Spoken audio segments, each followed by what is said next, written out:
Hello everyone, welcome to my channel study point. तो आज हम आपको बताने जा रहे हैं वैदिक कालीन शिक्षा का अर्थ। वैदिक कालीन जो शिक्षा है इसके दो अर्थ निकाले जा सकते हैं, एक तो व्यापक अर्थ और एक संकुचित अर्थ। व्यापक मतलब बहुत ही बड़े रूप में और संकुचित छोटे रूप में। तो इसका अर्थ देखो, व्यापक अर्थ में जो वैदिक कालीन शिक्षा है तो इसका अर्थ क्या मतलब है, जीवन प्रयत्न चलने वाली शिक्षा है।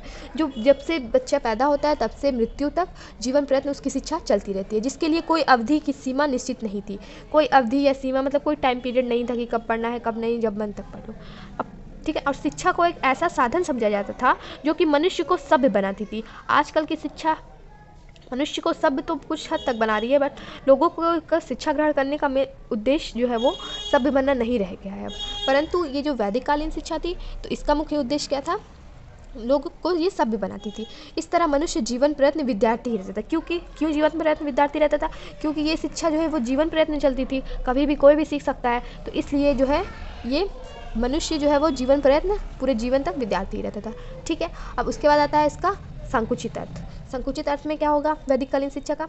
तो इसका अर्थ उस शिक्षा से था जो औपचारिक होती थी। औपचारिक शिक्षा का मतलब होता है कि एक प्रॉपर एक टाइम पीरियड डिसाइड होगा, एक जगह डिसाइड होगी, लेसन डिसाइड होगा कि क्या पढ़ना है क्या नहीं, किस जगह पढ़ना है किस टाइम पढ़ना है। इसी को ही औपचारिक शिक्षा कहते हैं। ठीक है।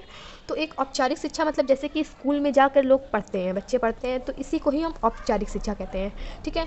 और बालक अपने जीवन के कुछ वर्षों तक गुरुकुल में ही रहकर ब्रह्मचर्य जीवन व्यतीत करता।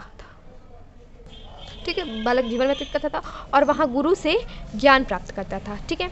और गुरु के यहाँ प्राप्त ये शिक्षा व्यक्ति का सर्वांगीण विकास करती थी।